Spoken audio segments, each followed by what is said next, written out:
Welcome to Try This at Home. I'm Cliff Bumgardner. And I'm Harrison Stewart. This week we are talking about Mythbusters Season 1, Episode 7. Our myths are penny drop, Yes. deadly microwaves, and radio tooth fillings. Yes. This episode first aired October 17th, 2003, and it is directed, as always, by Peter Reese. Love you, Pete. I will kick us off with overall thoughts this week. Please. I really liked this episode. Me too. I felt like... Shocker to those listening. It was almost a best of in terms of the types of myths we've seen so far on the show. Yep. You had hard science, you had silliness, you had the true story documentary vibe.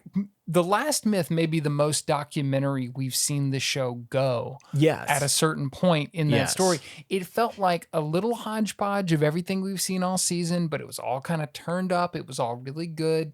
I love this one. What about you? I think that this is also a first for me out of the myths where, and this will happen plenty throughout the show, the myths I remember best are the ones where I was like, I need to change how I am living because of this information. There were a few of those in this episode where I was like, I was darn convinced that that was a thing. Thank you. Thank you. I can't wait to just fill up my microwave with beef. That's right. I'm not giving it away yet. Poodles. With You mean poodles? Yes. I've long wanted to open up a poodle microwave factory. I mean, we'll get to it. They're making the microwaves, you understand. And then there's a separate section for the poodles. But eventually, the real action happens in the middle where they come together. So you're just like you're attached to a dog grooming place, and that's how you dry the well, the we don't poodles? really use the word grooming anymore, but yes, essentially. May need to mark that one, but it's okay. Different, different subject matter for sure. it's a great show. Mythbusters.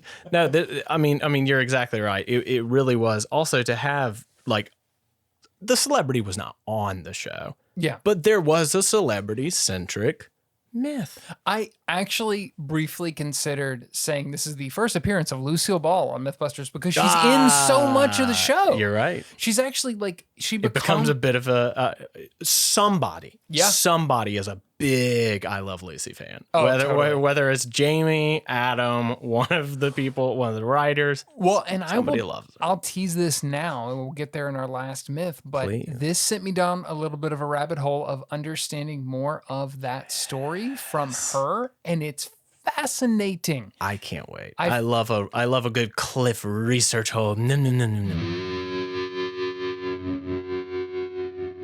Myth 1, penny drop. Can you die from a penny dropped from the Empire State Building? This is a legendary story. Specifically, it is a legendary story, but I did find it interesting that whether I knew it consciously or no, it is always the Empire State Building in my head when I imagine this scenario. So like when they went there, I was like, you're right. Yeah. Perfect locale. 100%. I loved this. It's one of those, and we'll get into this especially as it goes on, but I felt like this was the right mix.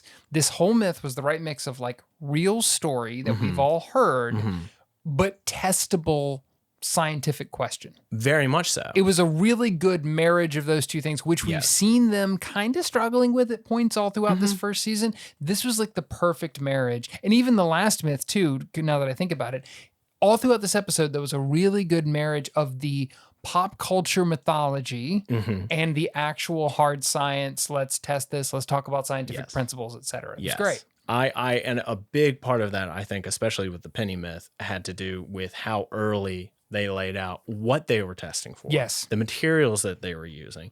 And then the rest of it just got to be the means. Yeah. You know what I mean? Yeah.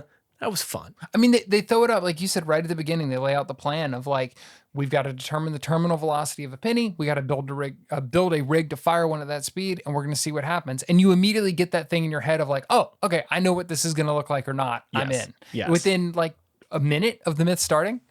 Well, and Cliff, last week we talked a little bit about the fact that they really don't have to do any of this. And I love that right out of the gate, there was an especially something that they didn't need to do. But I'm so glad that they did, because they were just like, we know the terminal velocity of a penny. But why should we take their word for it? Well, even better, they start with, we know the terminal velocity of a human, but we need to determine a penny. And then the next shot is Adam jumping out of a plane. Fantastic.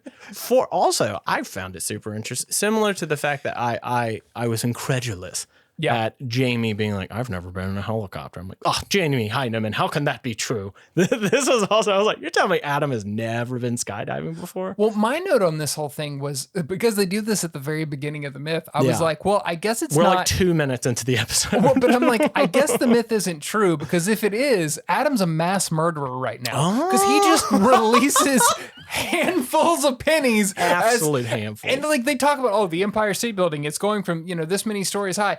He's jumping out of a plane. That's right. He is orders of magnitude higher than the Empire State Building, and he's just chucking pennies. Sending missiles all over the fair.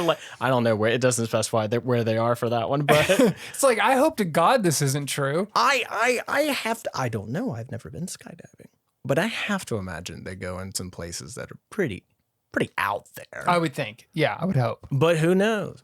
Maybe a stray cow. I do love that when... Oh, George, not the livestock. I do love that after Adam lands, Jamie comes up to him and is like, so what'd the pennies do? What do you think the pennies did, Jamie? He was basically like, what pennies? Oh, yeah, of course. Sure. That's what why we were testing for. That's why we did yeah. this. No. Absolutely. We paid for a skydive for about 30 seconds of screen time in this show. Some good footage, Cliff. Because then he's like, they just zoomed right out of my hand and then just cut it. I was like, yeah, wow. Yeah. Play it again. Might as well. Again, but what does this illustrate? What did you think? You're falling through the air and you release a handful of pennies. Right. What was going to be the surprise here? Well, it would have been a deadly one, I think. Yeah. Adam lands and Jamie's dead. I don't think it worked. Myth confirmed. Yeah. And that's the show. There were 6 episodes. It's over. Brutal ending to the series. Real George R.R. Martin stuff. Really ballsy of Discovery Channel to air it. Honestly, in 2003? The Mythbusters Red Wedding. Wow. Good on them for... They're ahead of the times. Yeah, but it really gave the secondary cast a chance to shine, Like, it is good to have that spring cleaning of the characters every now and again. Yeah. No, everything was fine. I really thought he was going to try to catch one of them pennies. Oh, yeah. Yeah, I guess that would have made a little bit more sense of why they did the test, but they just did it to get cool footage. That's all it's about. And I don't disagree. What was really cool, though, was actually what happens next. I'm totally on Adam's side, where he builds this penny wind tunnel and is able to confirm their math that the terminal velocity of a penny is like 65 miles per hour, and they go through all this stuff. Right. And then Jamie... My note was, excited Jamie, don't give up. Beep. He breezed over it quickly. Yeah. No pun intended. And Adam is infuriated. Yes. And I don't blame him at all. I don't blame him either. But I also noticed in this episode that they have found out that them futzing with each other is very funny, both to them, but also to the audience. Yeah. It's like there are several instances of like, it brings me great pleasure to see Adam in pain.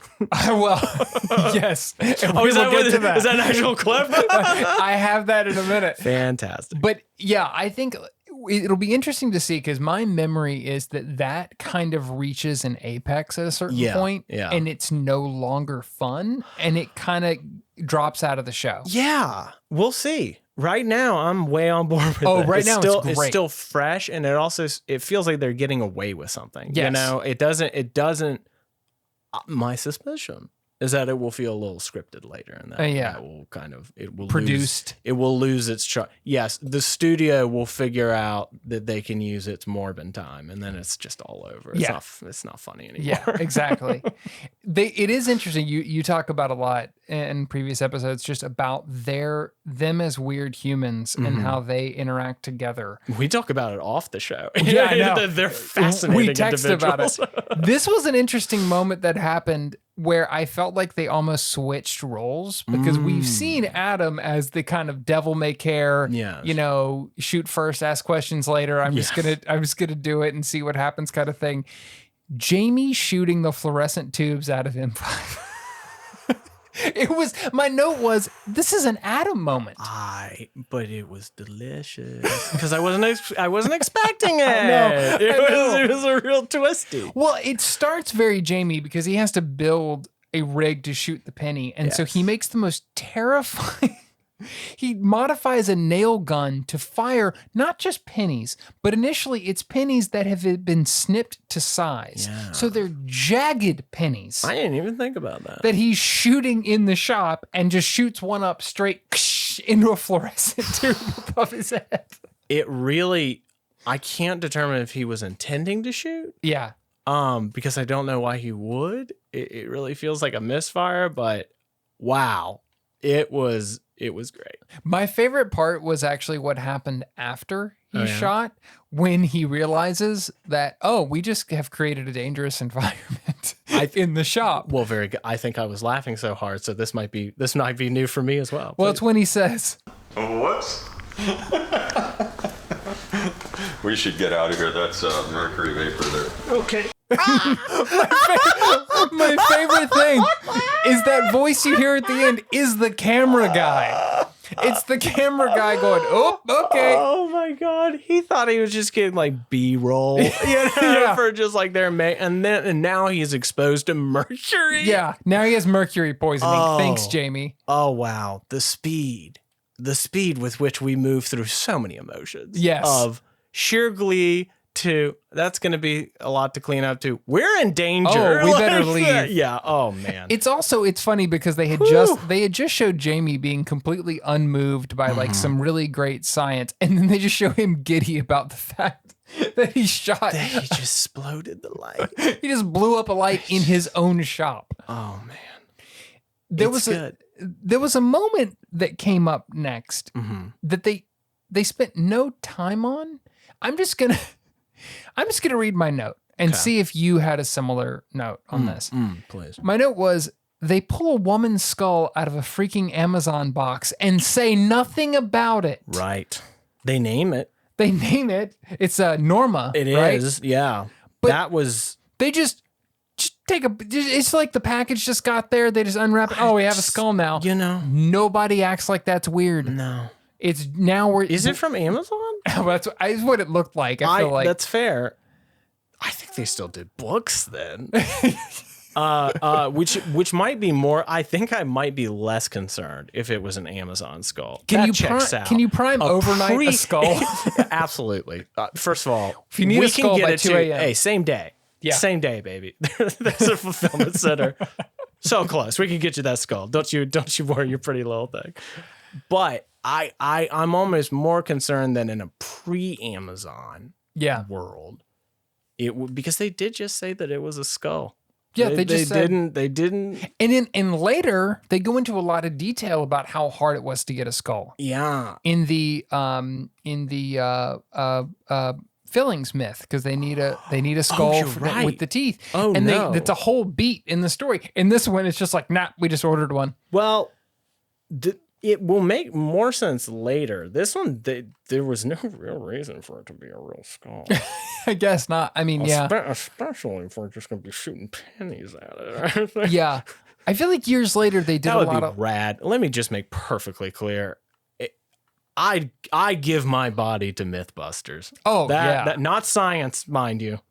To Mythbusters. Entertainment science. Yes. Specifically, I will be a disposable buster. I will be your new Buster. Absolutely. The second Buster. What a way to go. Buster Jr. We didn't see any Buster in this episode, which, considering some of the things that they were doing, maybe you could have brought in a Buster. I think it might be a situation where like he's gonna knock him dead with a performance later, and they're gonna be like, "We have been underutilizing this kid. Boy's got chops." That actually raises a question that I had watching the show, or just a thought that I had watching the show. Okay. We've talked before about like the order that things were shot in, and this definitely feels like a later episode in the look of it and everything else. Yes. But in a later myth, they build a Faraday cage, which I feel like we could see in the background all the way back in the pilots. I wanted to say that they had used one before Have they? for one of the myths I don't know. They really because they didn't re-explain it. And I just can't imagine that I would know what that is, independent of Mythbusters they telling show me. Adam building it, but maybe it was a new one. So it made me wonder, like maybe Buster wasn't around at this point. Like who knows? Oh, I see what you're saying. Who knows what order this was shot in? So it's hard to say. But I did have that question watching. There was a few things. The interviews in some of the later segments felt like some early episode interviews as well. They did. So they were shorter, which I appreciated. Yes. But I wonder if, I don't know, maybe it's just the same style carrying over, or maybe some of this was shot earlier. I don't know. That's a good point. I don't know at what point, well, I guess we'll find out. At what point like Buster becomes a main character. Yeah. I feel like I'm excited for it. I feel like it's probably a lot of the stuff that we're expecting is like after season 1 when they were getting feedback. True. And they were seeing what hit and what didn't. At this point, as they're making the show, who knows what's even aired? That's true. So they may not have any, they don't know what's going to hit. Yeah, they don't know that Buster's going to be subatomic. Yes, Buster is going to be more popular than anyone else on the show by the end, I think. Boy's got chops. This is where they started going into the actual testing, and it was kind of funny that they rig what Jamie calls the terminal velocity gun. No, I loved it, which was fantastic. Yeah, they rig it especially since he had to change the gun because he similarly realized I can't just shoot jagged pennies at Adam. But despite his probable desire to do so, absolutely. But like he made it so I could take full size pennies, and all I could think about the entire time is that's an awful lot of rubber band. Yes, I was not anticipating this level of rubber band. Yeah, it was such a like makeshift, crappy rig. A big MacGyver vibes, honestly. Yes. Like, considering what they were doing with it, I was very surprised. I was shooting it at Adam. Is actually what. Before they shot it at Adam, they're shooting at like concrete and asphalt because part of the you're myth, right. Part of the myth is the penny could embed itself in the ground and all this kind of stuff. And what the funny thing is, they're shooting at the concrete and the asphalt, and their reaction is kind of like, "No, yeah, it's not doing anything." But in the high speed, you see asphalt like flying up. I was like, that actually did more damage than I thought. That's a lot of damage. Yeah, that's a little bit of damage. Yeah, it's enough to be concerning. You're breaking concrete and asphalt. I would say that's a lot. Yeah, I would too, which is why some later findings confusing me. Well, are you talking about when they actually switched to the head? Yeah. That it does very little to nothing. They said it didn't even break the skin. Yeah. What? How weird. I didn't know that skin beat asphalt in rock, paper, scissors. Well, they talk about it a little bit later on, that it just comes down to the mass of the penny.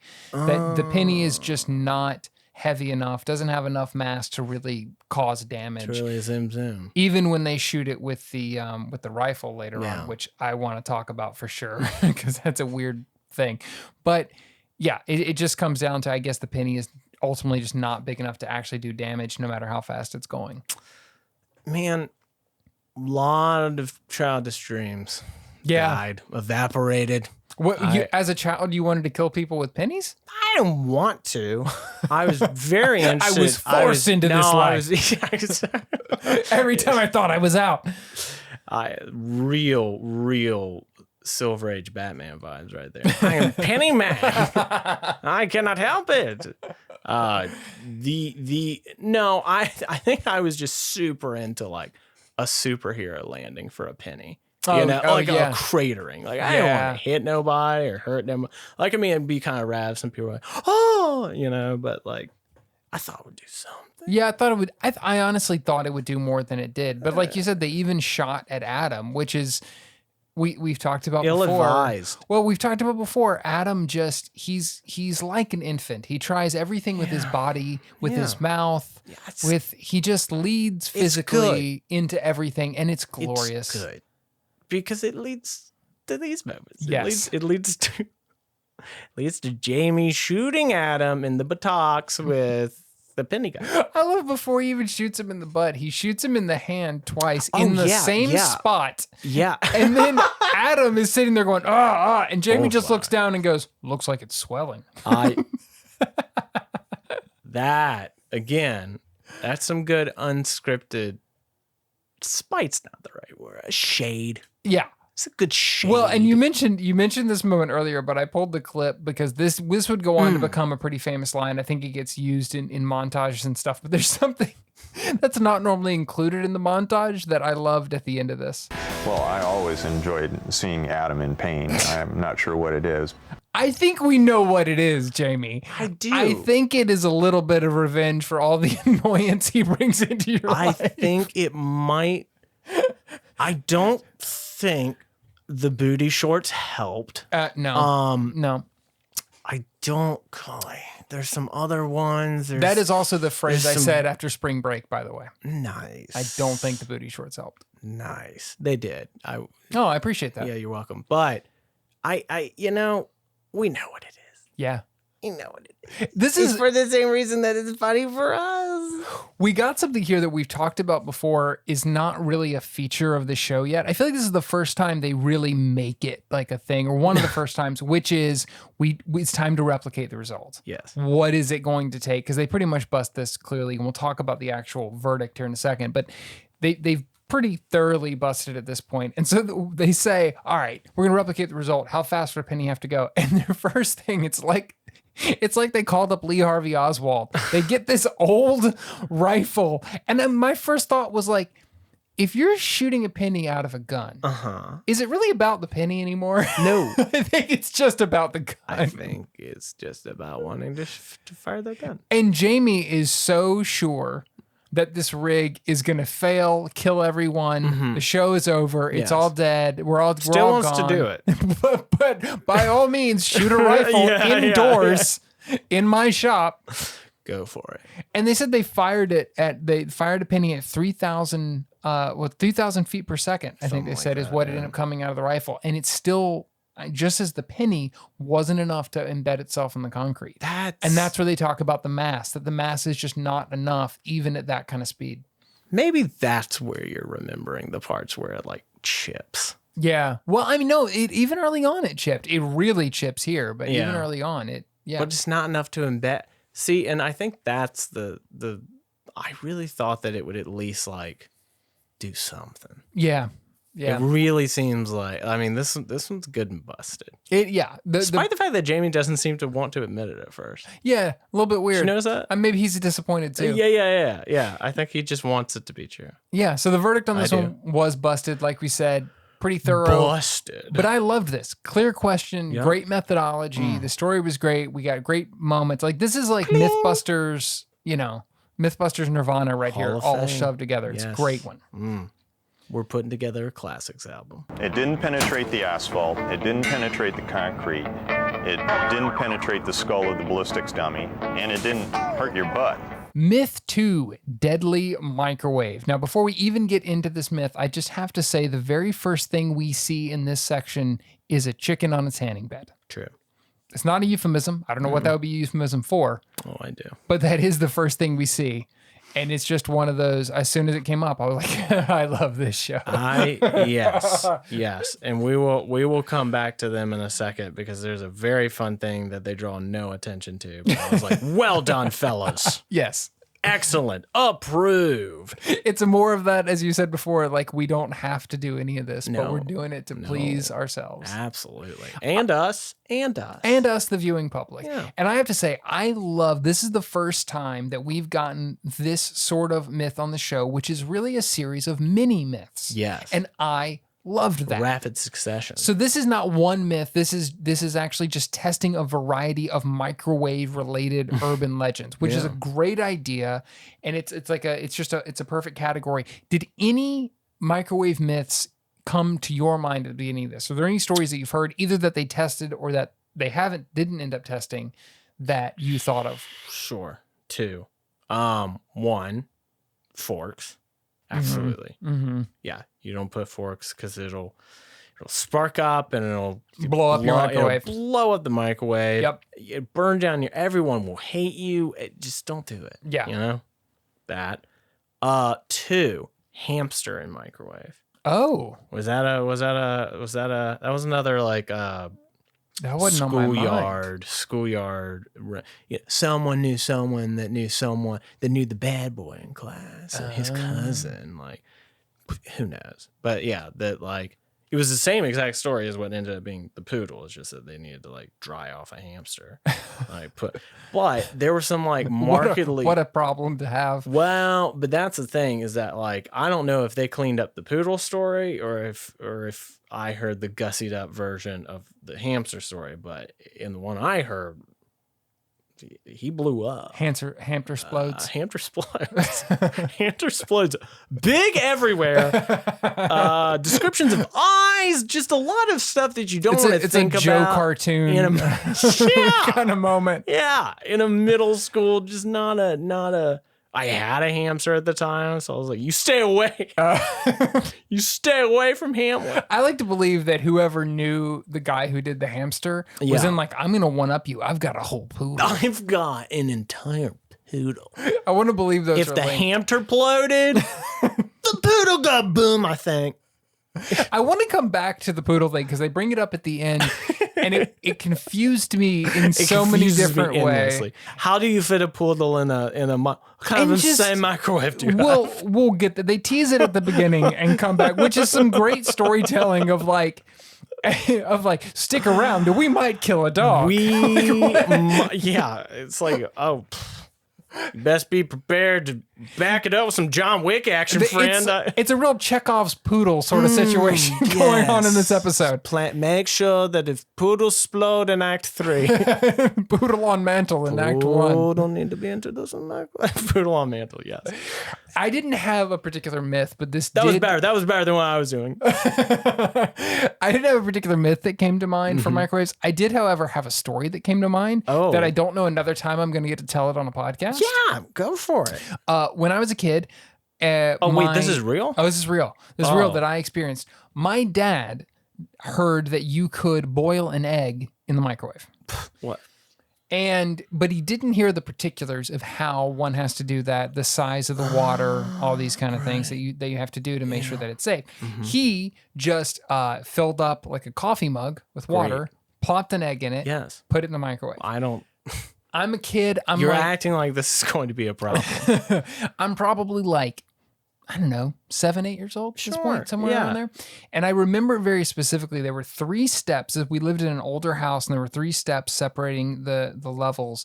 And when you came down the steps and turned to the right, you went straight into the kitchen. And on the right, there was a little counter, and that's where the microwave was. Okay. So I was coming down the stairs, going to go in the kitchen, get something to eat, whatever. Dad's in the kitchen. I come through the door, and so from my POV, the microwave is just perfectly framed on the right side of my field of vision.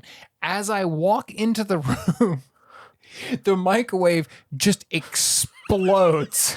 And the door to the microwave goes wham and slams open, and just egg and cup go boosh all out in front of me. It looked like it had been shot out of a cannon right in front of me.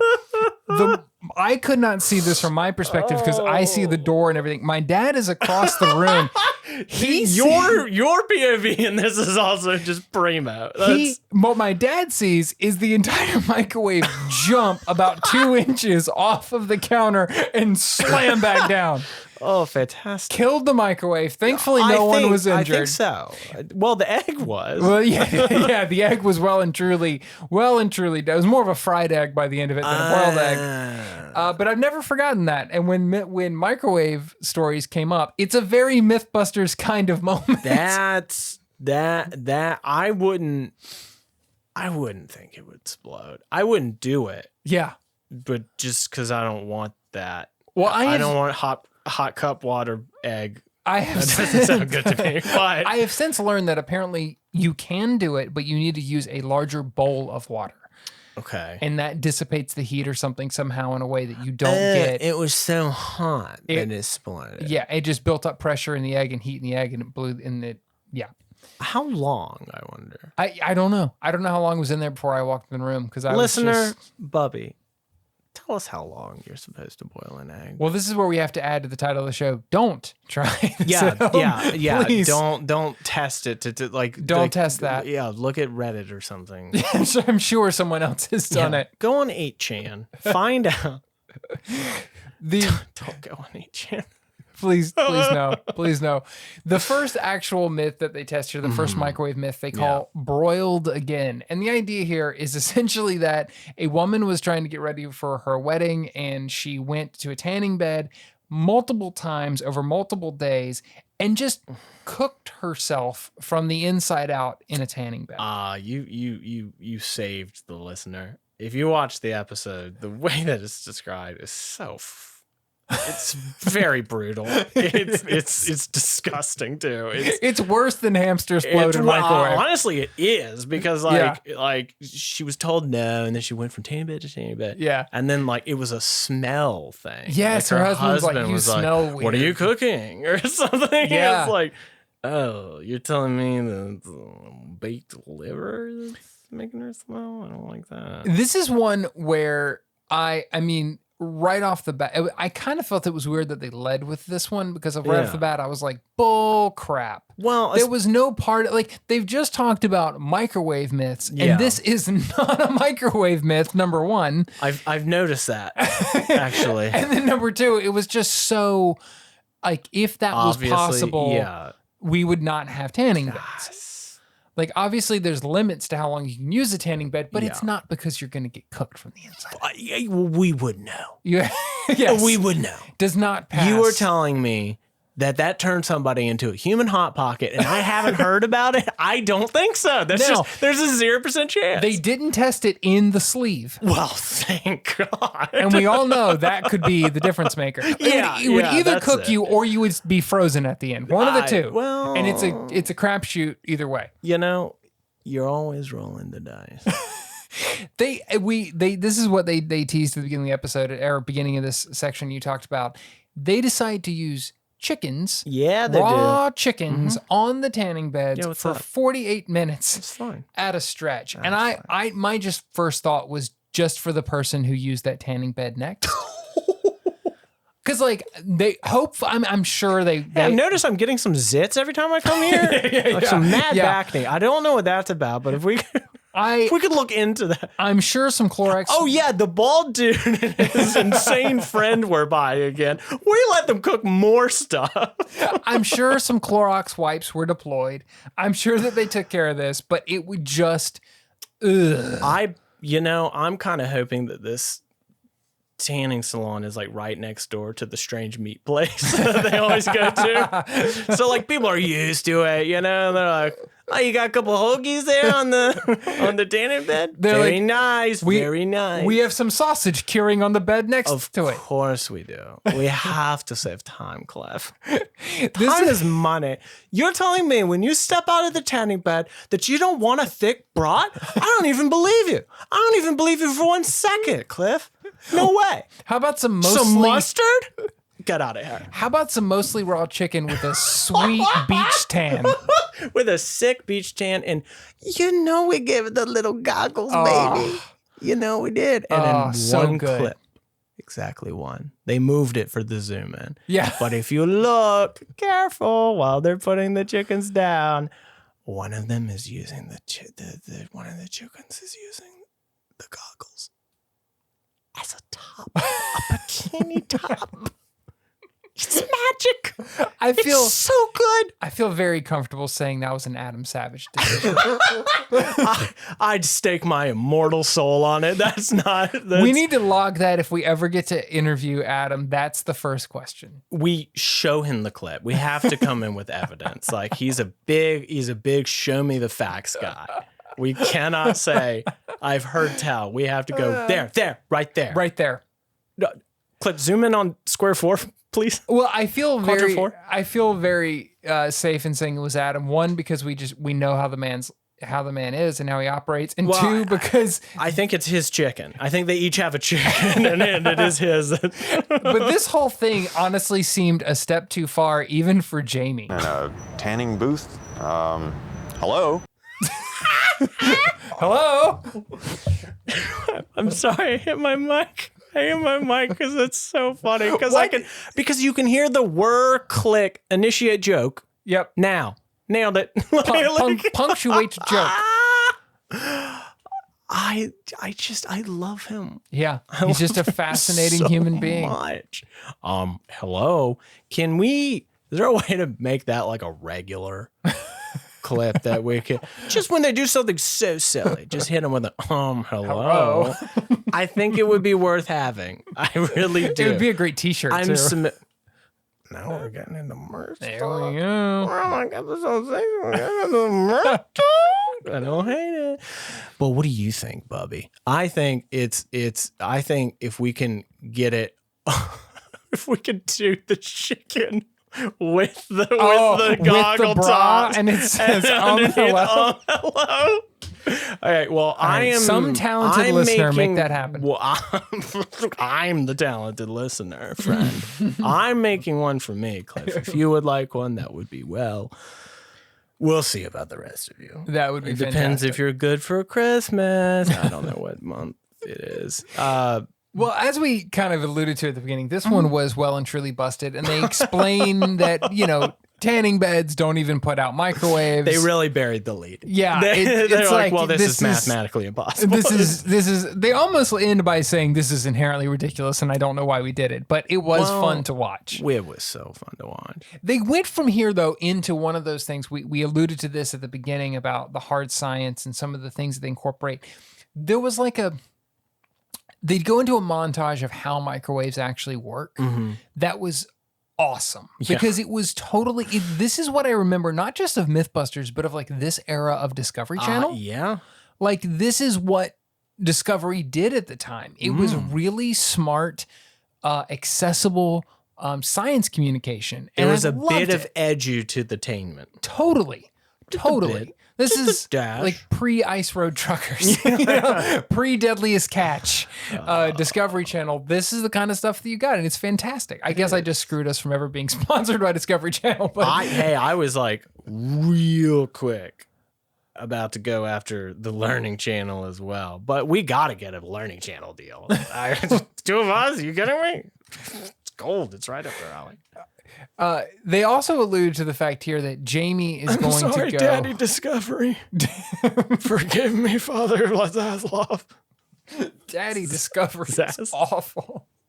Oh, God. His name is also not Zaslav, but I can't. Is it? What is it? I think it is Zaslav. Yeah. Good boy, no thing. Sometimes.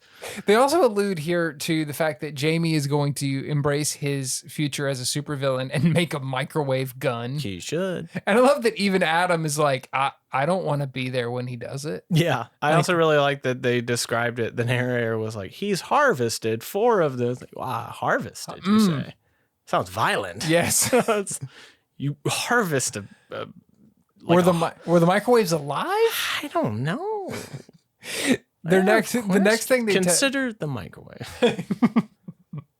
David Foster Wallace for you kids at home. Wow. God, where else? Where else are you going to get that? Where else are you going to get this easy listening? Going to get chicken bras and David Foster Wallace. Yeah, so you probably want to get on with the show or whatever. No, it's good. No? It's good. Okay. The second microwave myth that they test is microwave metal. And talked about this earlier. This is the thing that everybody has heard. You don't put metal in a microwave because it's going to blow up your microwave. And everyone will hate you.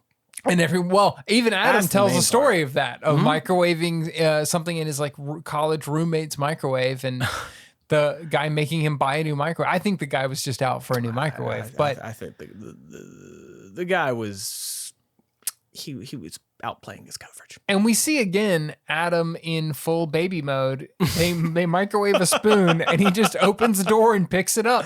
He sure does, and it's just hot as hell.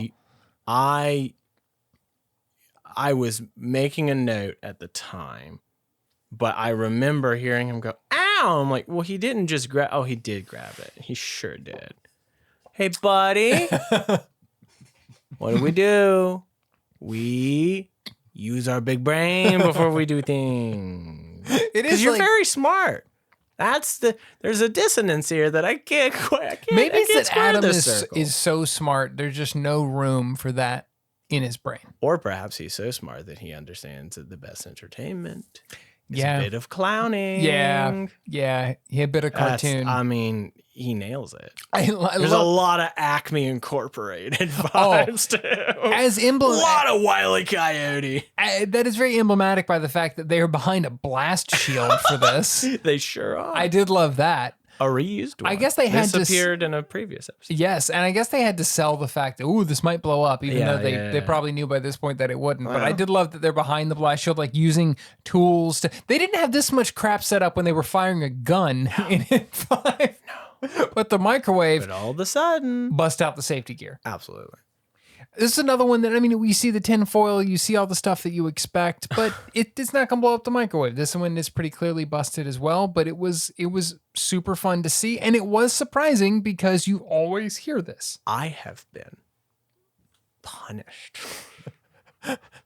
Maybe not. Certainly admonished. Yeah. Certainly yelled at. Perhaps even punished. I can't remember every time I was punished. I was bad. But it was very clear to me that you put tinfoil or which we'll get to silverware. That's a little different. But like the tinfoil, I was just like, I have been lied to.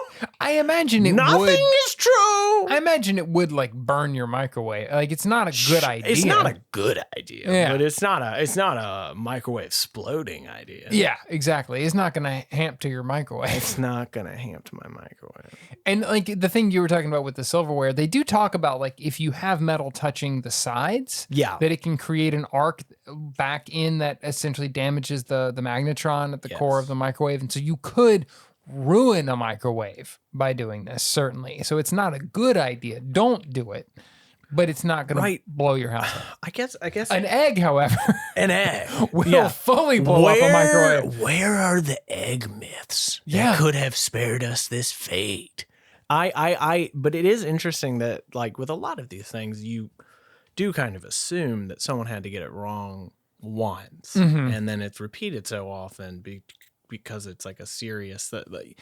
I don't know. I just like assume that there's kernels of truth. Well, I mean, to these things. Imagine you see with the tinfoil, you see all the sparks and everything else. If you don't know that it's not going to blow up the microwave, it'd probably scare the crap out of you the first time that happens. So I can see somebody being like, "Oh my god, it's like on fire! It's going to blow my microwave up." That's true. And there are so many other like small stories that I can recall. Like, for instance, I was deathly afraid of diving when I was young because my mom knew somebody that dove in very shallow water and broke their neck and died and told that to us as children for reasons I can't fully comprehend.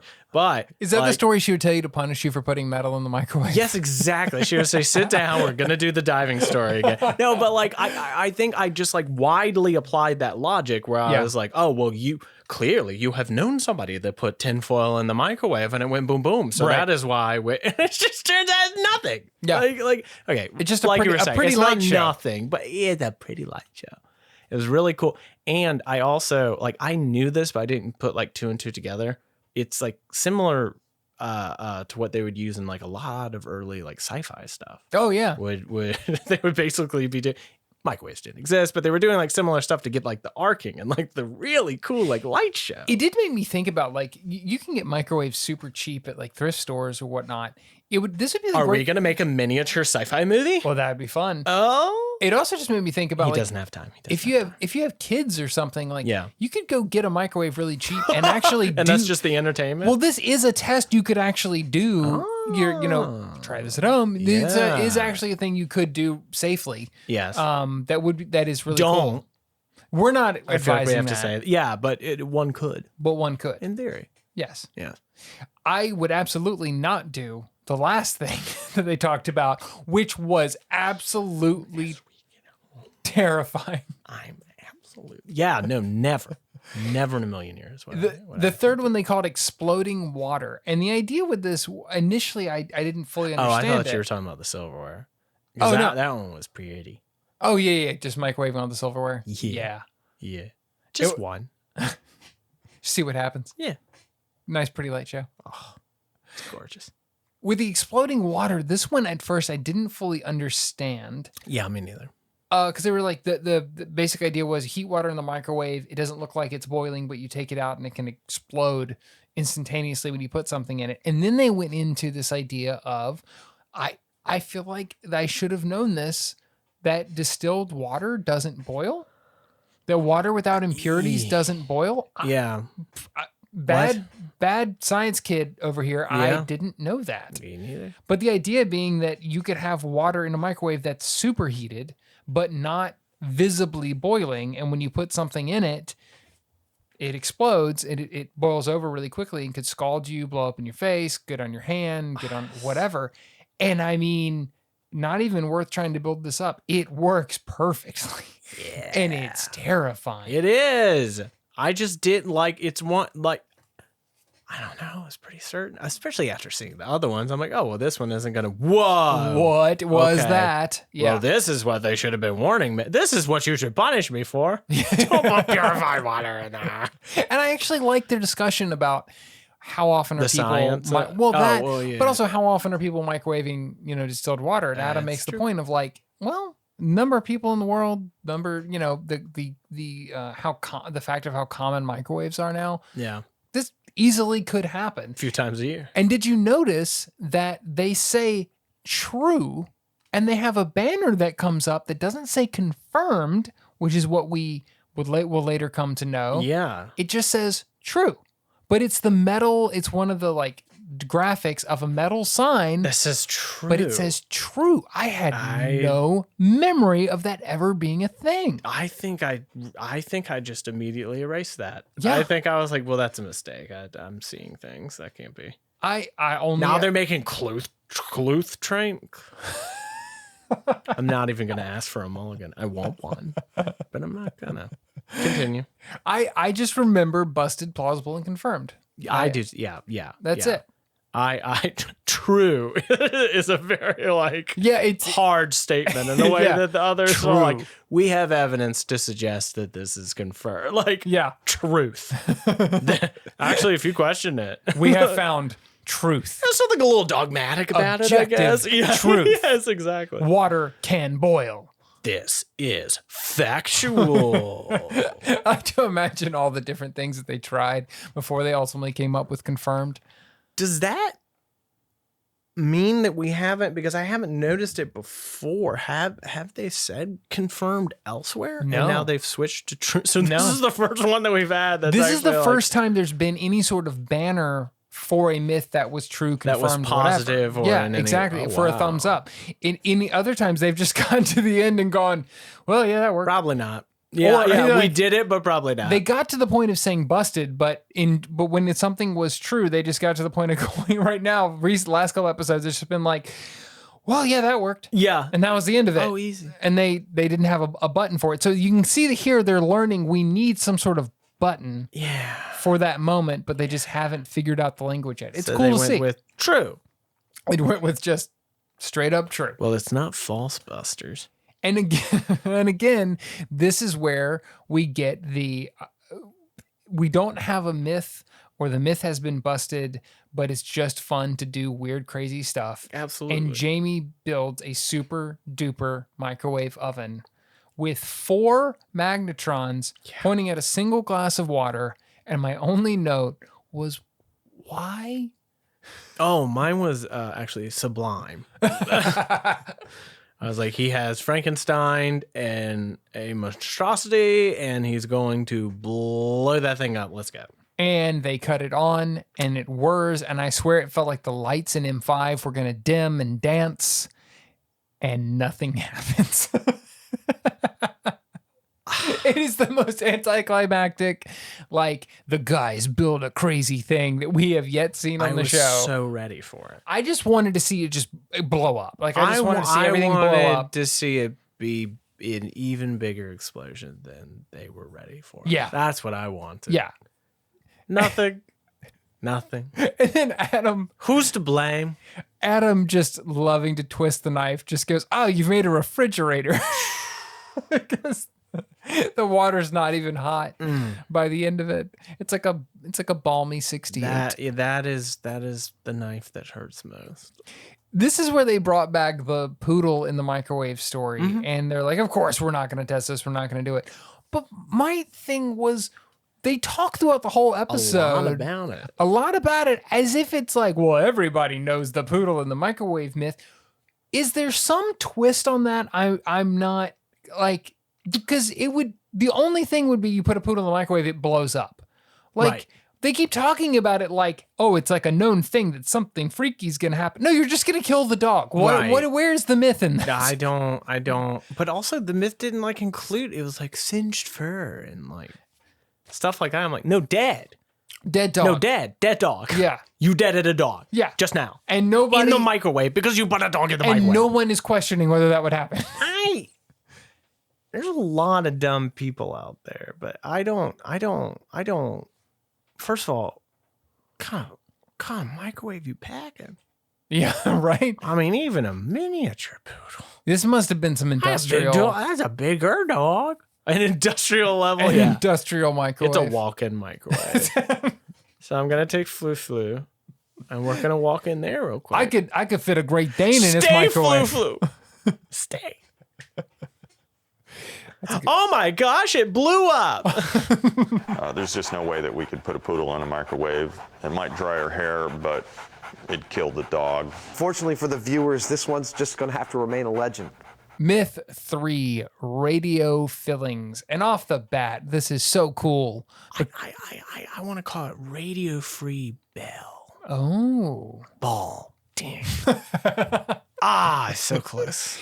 Wave it in. This myth is introduced by Lucille Ball. And I thought that was so cool. Me too. The basic idea here is, can fillings in your teeth actually pick up radio frequencies? Nonsense. So that continue, but like so that you can hear radio transmissions in your head. So silly. And this principally comes from an appearance that Lucille Ball made on the Dick Cavett show back in the 70s. Yes. Where she tells this story about driving through Hollywood while she was working on a movie and hearing a song, hearing the beat and the rhythm of a song, even though she didn't have her radio on. I think her radio was on. And she gets to work, and the person she's working with says, oh yeah, it was, you got fillings in your teeth? That's what happens. Happened to a buddy of mine. Yeah. And she tells this whole story, and that's basically the basis for this thing. Yes. It gets crazier. It does. And we'll get there in a little bit. But that's the question. Can that actually happen? Right. And like you, my first instinct was, Yeah. Not possibly gonna work. But what'd you think about this one? We need to, I'll save my thoughts because I do have an overarching theory of this that I just think is like a lot less complicated than a lot of people make this out to be. Oh, interesting. So we have to get the full story that she tells that for me was where it goes. the tell where I was like, I understand what's happening. Interesting. I have some research about that too, so I'm excited. I'm excited to see how that lines up. Okay. I could be proven untrue. Stick not around. True. I don't know. We're not going to a commercial or anything, but stick around and find out. Stick around. I did have a sidebar here of just how great is Lucille Ball? Just her telling this story is like the most entertaining thing I've seen all day. She's amazing. Just her facial expressions, her comedy was truly in her bones. It was amazing to watch. She's special. Yeah, she really is. She was. To the point that like it really is. It's weird how much a lot of stuff in I Love Lucy, especially, you could show it to people and like, yes, I fully understand why this is funny. Yeah, it's dated or whatever, but like a lot of the just like physical comedy is like, you're telling me that's not funny?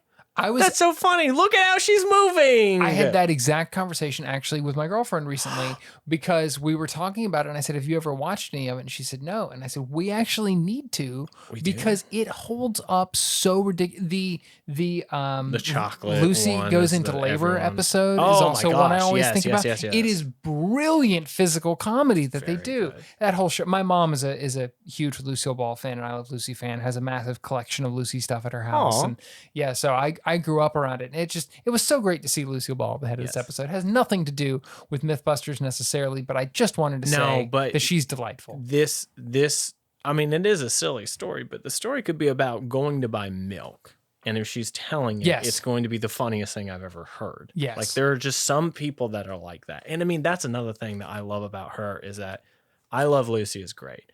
The real magic is in the interviews. Oh yeah. Like when she, like there Yeah. is just such a snide wit. It's not sharp. It's a sharp wit. Yes. It's a little snide actually. I mean, that's why it's good. But like she's so fast. Yeah. Like, I mean, that's the thing that I can't believe is that it feels scripted at times because you're like, you're not Aaron Sorkin. Like Aaron Sorkin did not write this. This is so fucking. It's just people Lucy. don't talk like that. It's like know. she really, really does though. It's kind of amazing.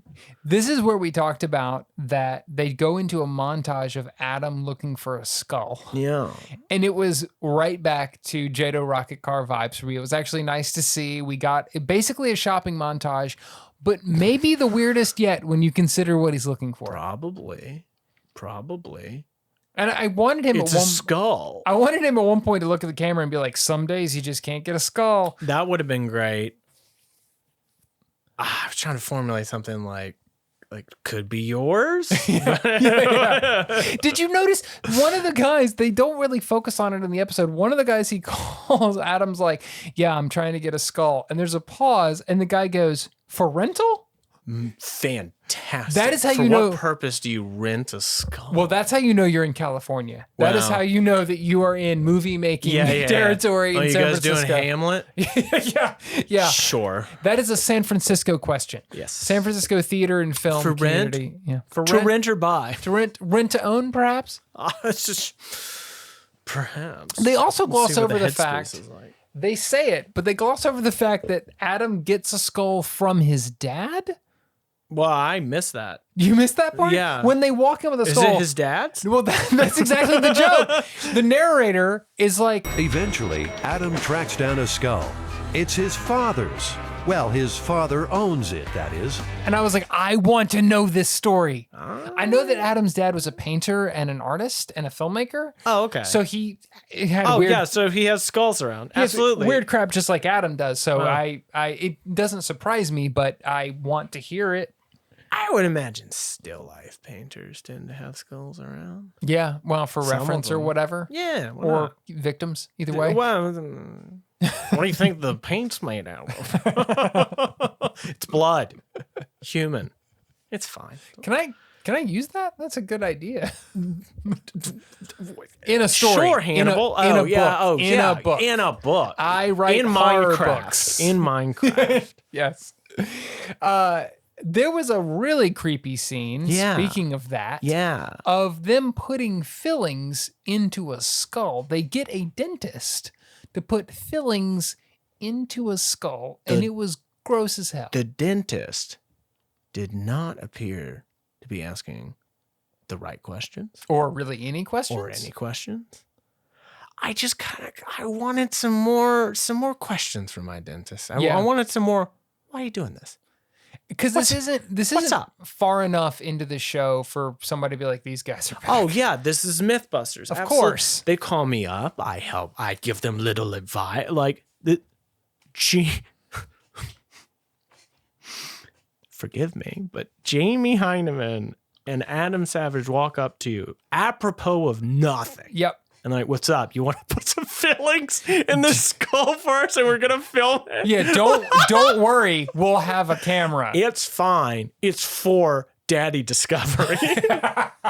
That's 2. If you're keeping count.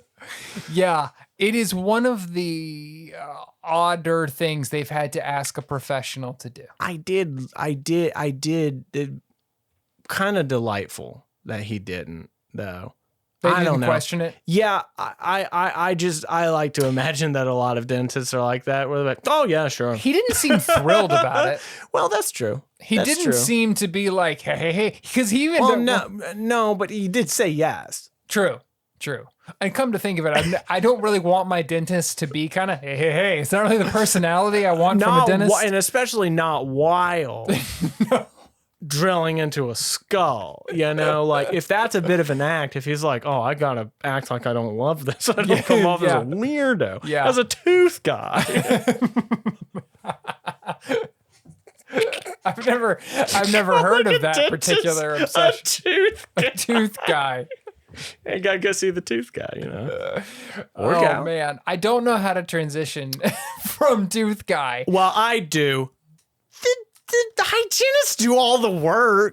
I'm sorry if you're a dentist. I have family members that are dentists. I'm gonna shut up. So now. you know. Yeah. Oh no, I'm sorry, cousin Brandon. This is where they started to get very very documentary-esque, even more than we've seen so far. They interviewed this guy who, when I was doing my research on Lucille Ball for stuff that we'll talk about later, he actually comes up a lot because he is sort of the official biographer for Lucille Ball. His name is Jim Brochu. And he does a really great interview, and he was a great perspective to have. But him being someone really close to a celebrity started to make this feel much more docky than, previous stuff that we've seen. But my question was, why did they interview him in a limo? He couldn't be bothered to get out. Was it to scream Hollywood? Like what? I think it was. What's the idea there? Well, it worked, didn't it? I guess it You got the saw idea Hollywood. across. You saw Hollywood. I saw it in your eyes, Cliff. And there's just all these weird shots of just limo going down this. There was one of the times because they when they first cut to him, he's just like already in the car, and I was like, they're interviewing him in the car. That's weird. And then later they cut back to a limo. There's and I'm more like, establishing shots. yeah, I'm like, why? Whose limo is this? What are we doing? Does he really want us to know that it's his? Yeah. I think he does. He's like, you know how you know I'm friends with a movie star? That's in the contract, actually. I'll talk to you. But the limo comes with. He's got a rider. The limo stays in the cut. He gets a rider credit. He gets a rider just for his. Oh, yeah. Yes. It's great. Yeah, he was a great interview, but it was just a weird. Again, the choices they've made on interviews in this show continue to astound me. Me too. From time to I time. kind of like imagining that they were getting him between jobs. Like, oh yeah, I can fit you in, but I'll you're fit just you gonna in. have to jump Hop in. We'll do it on the way. Yeah, That's what I owe. Because he's got to go to the limo convention. He's got places to be. we have talked numerous times about the kind of expanded universe of Mythbusters and the weird places we get to see. Yeah. And we got to see a great one in this, which I've actually is a place I've heard Adam talk about before on his YouTube channel, because it is apparently a kind of a San Francisco thing. The Foothill Swap Meet, where they go to get all of these radio parts and components that they're trying to find to make the radio that they need to make. Okay. And my note, and I will have to put a postscript on this to say that I'm not being a joke, but my note was, this place looks like Comic-Con for bigger nerds. And I say that as someone who goes to Comic-Cons and used to work for a Comic-Con. So it's not a judgment, it's a note of appreciation. We couldn't record last week because I was at a Comic-Con. But, It's fine. but my lord, this is a geeky group that they go to. And it's like, so it's one of those like convention type things that's just so highly specialized. Yes. So like the people that are into it are into it. Yes. Yeah, there's like 10 people in the world who know about this stuff, and they're all And there. they're all in this room. They're all in this lawn. Is where they actually had it. It was a weird looking, like it was like a meetup. it was Bring your great. radio. We'll meet up in a park. Bring your radio. We're just gonna do radio things. Have you noticed, by the way, all of my characters are Italian? No, I don't know why that is. I wouldn't have. It's said the it. one voice I can go to. Well, are you Italian? I don't know. Maybe it's more New Yorker than Italian. That's what I'm gonna hide behind. Let's go with personally, that. I'm hiding hard behind. Let's New get Yorker. that safety blanket. I've never been there, but it sounds fun. We should go and throw a penny off the Empire State Building. We should and record it live from New York. That actually work. We just get all the myths mixed up. We just put a poodle in a microwave and chuck it off the Empire State Building. Oh my God, it worked. It did kill somebody and a poodle. I might know a certain business that could help. Yes. A little venture that I've heard about. All man. under one roof. This is where I tried to keep notes on the process on this myth, and it's really complicated. Like they Yeah. get into some hard science, into radio waves and everything else. And I mean, basically I just wrote down test is super complicated, but basically it don't work. Because I like the shorthand. You don't have articles. Who has time? Exactly. I mean, they go into this awesome thing about how essentially the idea that they are testing is whether if Lucille Ball had different types of metal in her mouth due to fillings, like 2 different fillings of different types of metal, that there is a way that could essentially create a primitive radio in her mouth. Right. That is the first thing that they're going to test. And I mean, Right. that's so cool. Like that's a great thing to put on television. I was just happy with it on that level. I was very happy. I didn't buy it, Sure. but I was like, I'm in. And they make the little version of like the soldiers radio out of a. That was cool. It was like it looked like a double-edged razor and a pencil, and like it's just really, it's very complex. It looked and like it's- something that Q would put. Now pay close attention, 007. Yes. Well, talk about When MacGyver. you bite down twice. Yeah. Seriously. Oh my God. It was so MacGyver-y. It was great to see. But like this whole section, like I said, it's not really worth going through blow by blow because I didn't fully understand it, but I was entertained. Me too. It was fun. The part now to the next part. Yeah, I mean, so you wanna The Morse code. Yeah, heading into the more Morse code section of things. And it's worth saying they try even Adam putting diodes in his mouth and all that kind of stuff. And A lot of things. they try a lot of different things and none of it's working, which is what leads them to kind of dip into the next part of Lucille Ball's story, which was really surprising. I did not expect this episode to go into Japanese internment camps. Yeah, me neither. It takes a real hard right turn. Me I was neither. suddenly like, oh, Ken Burns. It's a pit stop. Yeah. It's a pit stop for sure. They Suddenly- do not want to dwell on it. Suddenly, it's not Peter Reese. It's Ken Burns directing this episode of Mythbusters. All of a sudden, it's a real weird moment. But yeah, the other half of Lucille Ball's story becomes that sometime after this incident where she thought she heard the radio, she then heard what she thought was Morse code and reported it to security at MGM Studios. You know, as one does. They then told the hey, FBI. I'm hearing Morse code in my head around this address. They Do something supposedly tell the FBI, and the FBI actually finds an underground Japanese radio station. Yeah, absolutely. And right over on Sunset. Yeah, right over on Sunset. And that is the culmination of Lucy's story. Didn't see that coming. Me neither. I gotta say, they got me on that one. They did. But this was also the part where I was the most sure. I was like, this is a bit. Yeah. This is a bit. We are not meant to believe this. You mean Lucy's story itself? She's telling an amusing anecdote, and the joke for her is seeing how many people buy it just because she's Lucille like she's Ball. entertaining herself on that one. Yes, I really think she is. She's entertaining herself and any other person that hears that and goes, no. You know, the joke is on the many people that are like, perhaps, you know, and it's fun to entertain, but it's just so outwardly silly. Well, it's weird. So this is so I am interested to hear the research. So I will spoil it a little. This case wide open. Well, no, I'll spoil it a little bit to say nobody really knows where this actually came from. However, what I did find interesting, they go in the episode in Mythbusters, they go really deep into, I mean, they bring Dr. Witham in, the folklorist, to talk about how this is where they bring the internment camps in and all this idea of like, there was this anti-Japanese sentiment at the time, because this supposedly happened. Her story dates back to 1942. She was filming the movie Dewberry Was a Lady at MGM Studios. You know Dewberry Was a Lady. That classic. Yeah. And we're gonna get some real mad film nerds. Yes, some real Criterion nerds coming up in here. Excuse me. But they go deep into, like, they even talk to someone who says, well, this could have been a way to help her career by making a story where it's like she's helping the war effort, and they go into all this kind of stuff.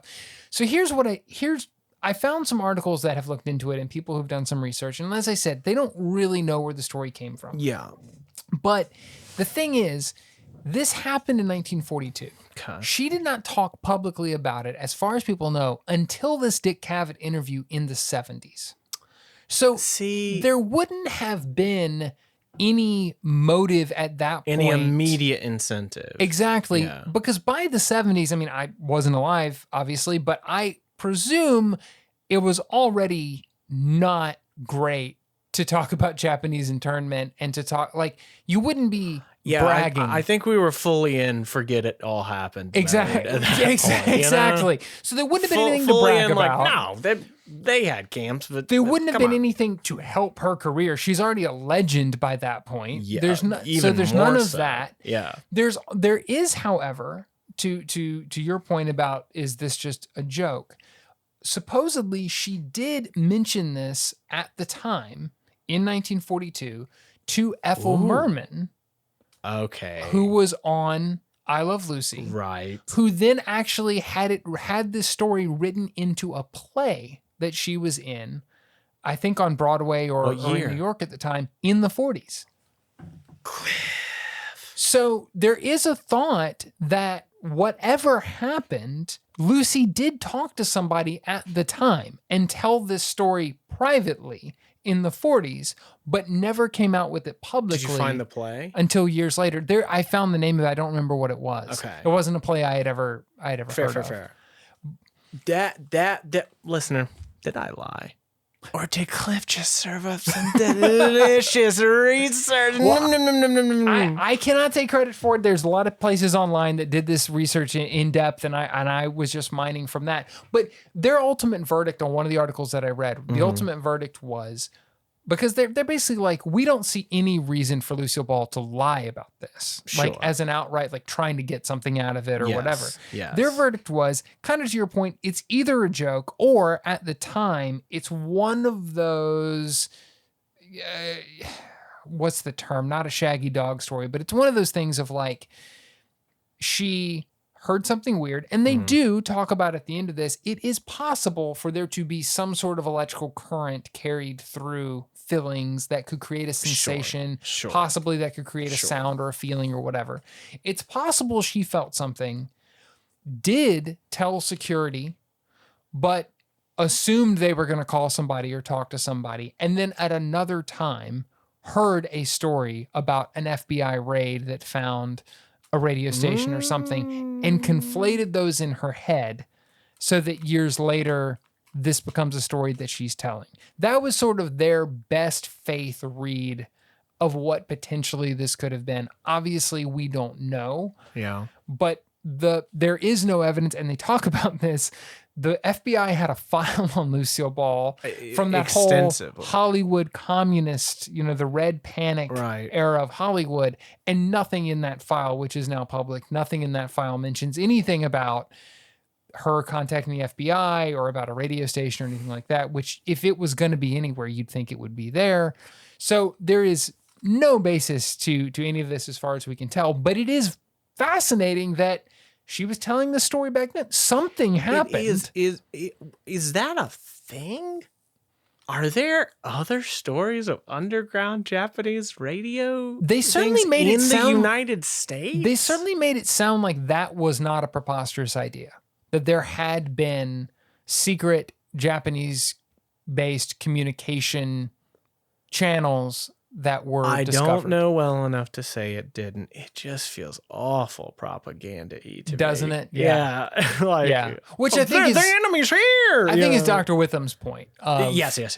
Yeah. But that's also why, like, I'm with him that I don't a wanton lie for the sake of career advancement, that doesn't check out to me. Yeah.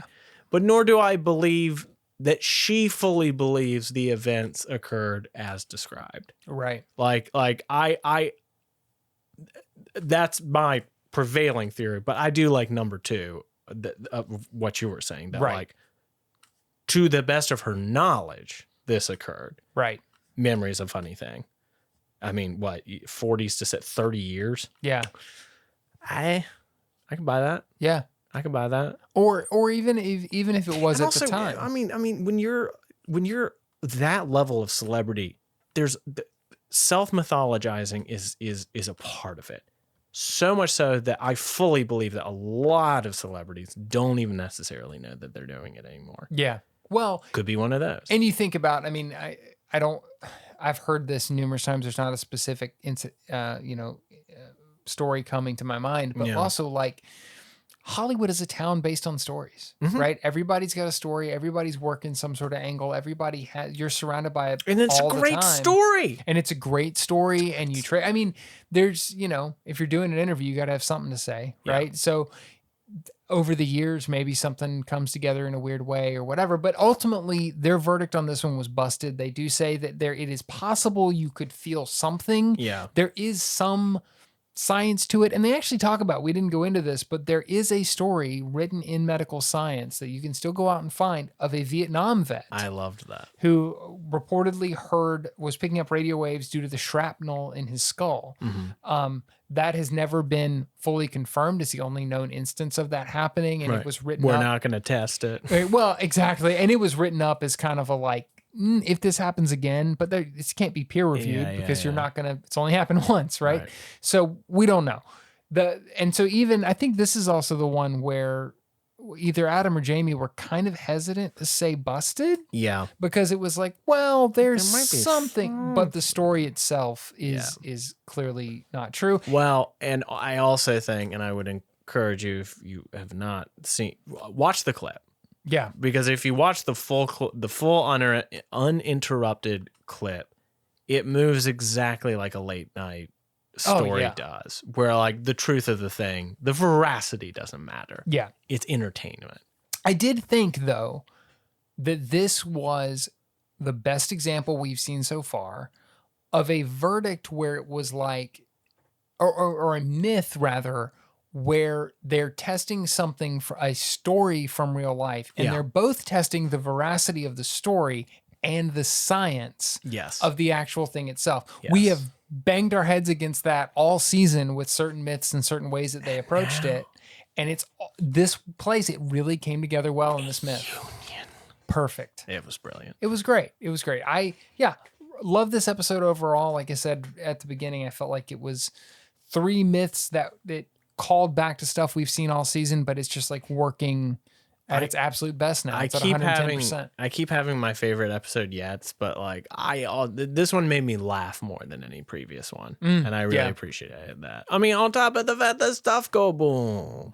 I think I'm gonna say, you said this at the time, Penny Drop may be up there for best single myth we've seen so far. I think in terms of how it was tested, the way it was shot, the way it all came together, the funny, silly slapstick moments mixed with the hard science. It may be, if not the best, the most complete that we've seen so far. Mythbusters.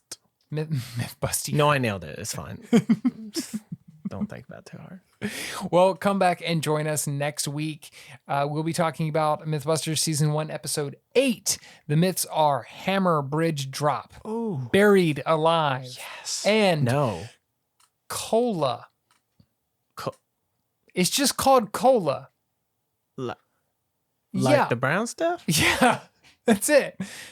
Okay. Bridge Drop, Buried Alive. Yeah. Cola. All right. Oh, I bet I can guess it. We'll see. I can't. Should I register it now? You register a guess? Why not? Mentos. It's got to be a Mento. Can you blow up your stomach with Mentos? I think this... Because I don't specifically remember them doing that, but it's such a thing that they would do. I think this far predates Mentos and Coke being a sensation, because that was a viral sensation. You didn't have YouTube in 2003. Oh, and they've also already done Pop Rocks. That's covering old territory. I don't know. I'm sure it was a bad guess. I've ruined the episode. You have to scrap it all. No, I think listeners who know are yelling at their phones right now, and that's engagement, baby. Yay! Tell me how much you hate me. And no matter what you do, I wish you would just let Cliff talk. Please come back next week. Please come back. As we find out, we're backing you. How wrong we actually were. So it's a reason I to tune can't in. wait. Bye. Try This at Home is produced by Slugline Media. The show is written, hosted, edited, and shot onto the internet by Cliff Bumgardner and Harrison Stewart. Our music is by the mysterious Breakmaster Cylinder. You can follow the show on Instagram @TryThisPod or email us trythisathomepod@gmail.com.